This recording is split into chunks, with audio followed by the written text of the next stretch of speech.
Hey, what's up? This is Dan from PureGrainAudio.com. I'm here outside the Reverb with the Red Chord, so briefly introduce yourself. What you doing there? I'm the vocalist. The rest of my guys are over in the club if you want to catch them after. They're running around somewhere. They're much more amusing than I am, so I definitely recommend trying to meet up with them. Alright, so your new album, Pray Fries, is set to drop in July. How stoked are you about this album? I wish it was coming out sooner because it already leaked like 3 days ago, so what are you going to do? So, download it, let us know what you think. Alright, so your last album, Clients, how is this going to compare to it in terms of musical progression? Is it going to be... It's way better, and it's probably the best record that people are ever going to hear in their stupid lives. Alright, so Clients is set to be a concept album. Are you going to be doing the same thing on this record? This definitely isn't a concept record. It's more all over the place. I mean, there's definitely some like weird themes and stuff going on. It's much more scattered and all over the place. And I hope that you guys don't take offense to the stupid lives comment. I'm sure that your lives are nothing but stupid, incredibly enlightening, amazing. So what made you decide on the title for the album? We couldn't Agree on anything? So you're on the last leg of the tour right now with Through the Eyes of the Dead, Despised Icons, See You Next Tuesday. All Shall Perish. All Shall Perish. And I got to pull a headliner power trip, and I run a record label and actually put one of my bands on the last 2 days of the show, opening up a band called Gaza. It was pretty awesome. Right, probably the best thing I've ever seen in my life.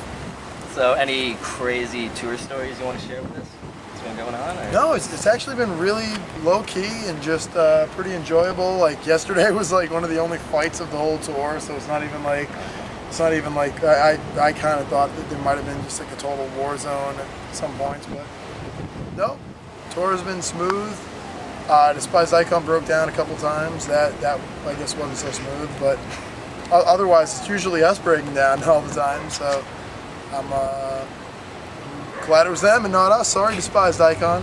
But yeah, we love everybody. We get along. But usually there's like the one band that people don't like that much, or just don't like as much as everyone else. And this tour, we like everybody. Even See You Next Tuesday, who thinks that I despise them. I kind of do. So Sounds of the Underground is in association with Metal Blade Records, and there's a bunch of Metal Blade record bands on the tour. Why didn't you guys go on the tour this year? Apparently they like the other bands more than us.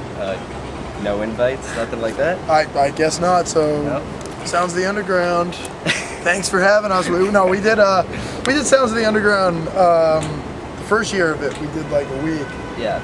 And then actually the way that this record was supposed to play out, sorry, I'm taking it back. Sorry, Sounds of the Underground. We actually really enjoyed Sounds of the Underground. We did it. We still think it's pretty badass.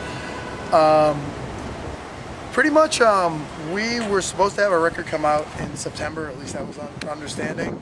So the goal was that we were going to do this headlining tour as the last thing on the Clients record. Yeah. And just kind of like lay low for a couple months, take the summer off. And then it just didn't make sense for it to come out in September when it was. There was like just a lot of other big releases. And with the timing, it worked out that we could actually get the record out in July, where we'd get more priority out of the label. And I guess that we'd be able to get... There's going to be a lot of traffic this fall with tours and things. And I mean, there's just a lot of like really big, crazy records coming out. Like As I Lay Dying is coming out in August. Black Dahlia is coming out in September. The new Between the Buried and Me, Animosity's record's coming out later this year. Like, there's just like a lot of like pretty crazy releases. So instead of like fighting it, we ended up being able to move the record sooner. However, kind of like warped our plans up a little bit. So we might have been on Sounds of the Underground had we thought that the record was going to come out in July. And honestly, like, we probably would have loved to. It's a lot of our friends' bands are playing, and you know, but I mean, hey, maybe we'll do Sounds next year. And I mean, I'm actually really stoked because the last couple tours were Ozfest and Guar, and it's like Guar was definitely just 3 bands, but I mean, it was these huge rooms in front of like just, I mean, 1,000 to 2,500 people, like every single show. Yeah.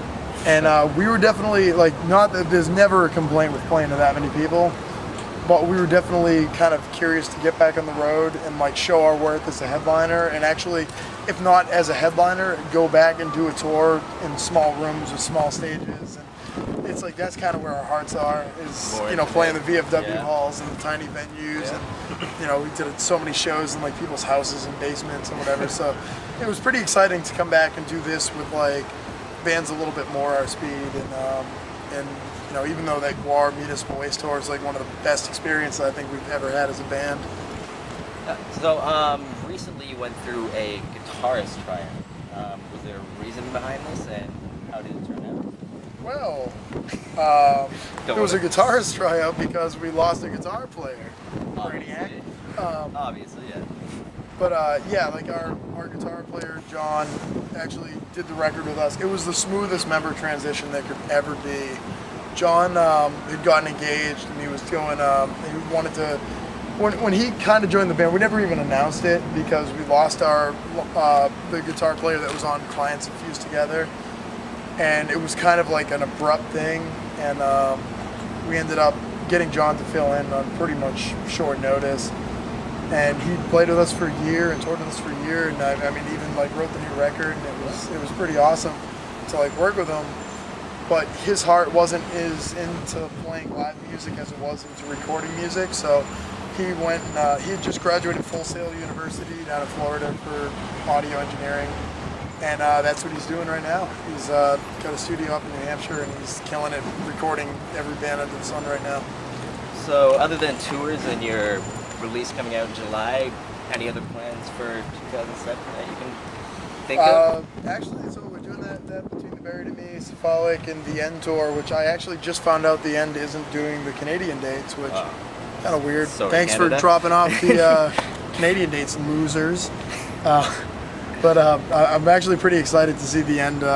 When we first started, well, like a long time ago, like in the earlier tours, we played with the End sporadically when they were more of a tech metal band and stuff. So I'm actually pretty excited to see them. I heard the new disc, and even though it's so different, it's pretty awesome. So they're not really losers. They're just not on the Canadian dates for some stupid reason that's unbeknownst to me.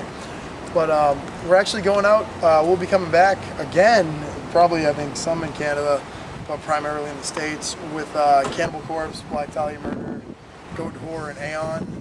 You guys haven't checked out Aeon yet? They've been around for years, and they're just like crazy, like Swedish death metal, I think, or whatever. They're from one of those countries over there, but they rule. And now they're on Metal Blade. We're touring with them. Right, so we're gonna watch them every night. One final question: did you ever find out whose toast it was? It was actually my toast in the first place. It was written. That line in particular was written from the perspective of this crazy homeless guy that had just gotten his finger chopped off somehow. And I had my toast sitting there, and it had been sitting out for a little bit because I was busy working. And this guy leaned over and he said, "Whose toast is this?